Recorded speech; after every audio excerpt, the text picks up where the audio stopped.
Thank you very much, Mr. Speaker. A few minutes ago in Detroit, the Dean of the United States Congress offered his retirement immediately.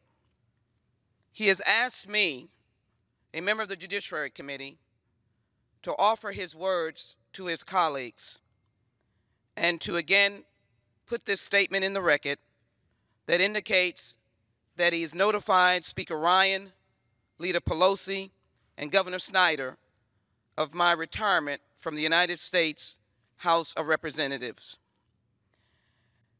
It is important to note, as I begin, that there is no difference or no undermining of the rights of women and the abhorrence of sexual harassment and sexual assault. But this is a statement that I believe should be read on behalf of the Dean of the United States Congress, Mr. John Conyers. As a member of Congress, I have known Mr. Conyers to not shy away from a legislative challenge.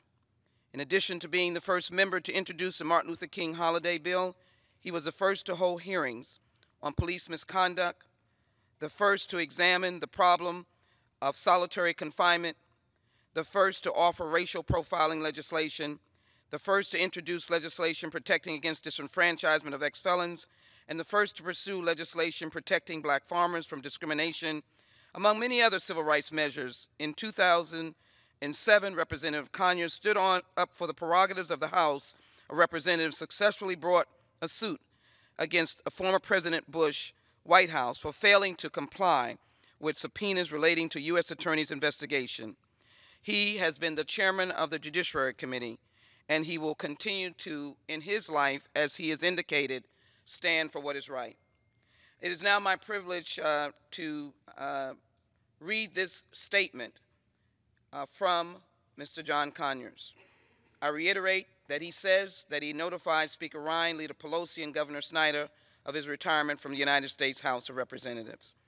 It is his honor, these are his words, and his privilege to serve the constituents of Detroit, Michigan, as their United States Congressman in the 13th and 14th Congressional Districts for 53 years.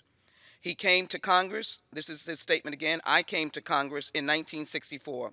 Since then, I have devoted my entire career to improving the lives of my constituents in Detroit on the behalf of justice everywhere.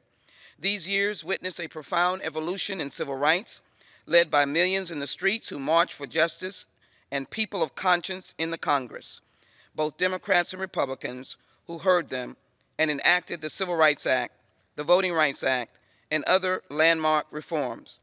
I've been in the forefront of the civil rights movement.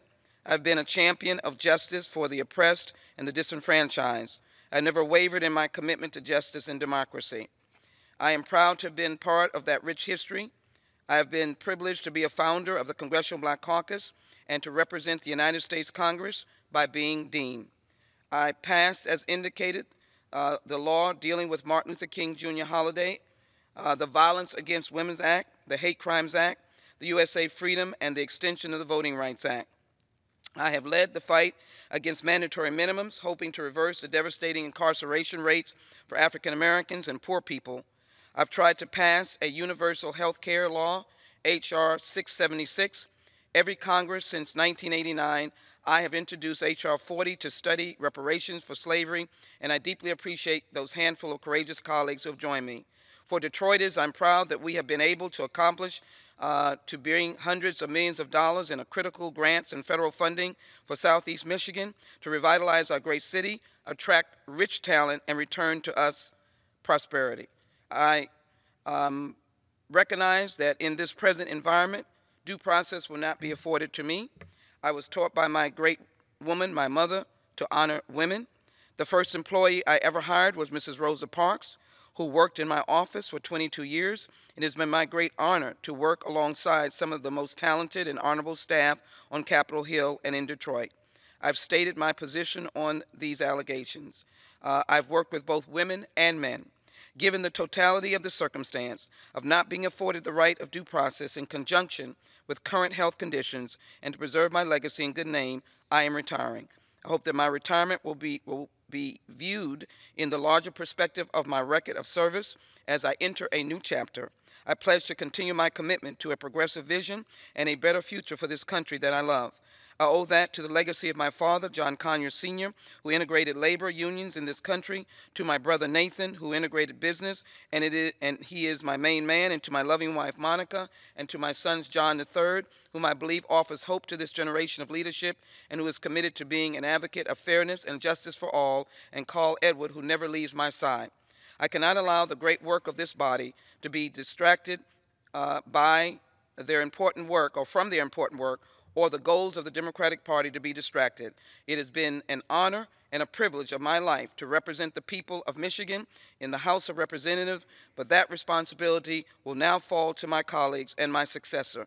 They have my deepest support and prayers. Jobs, justice, and peace. I yield back. The gentlelady yields back.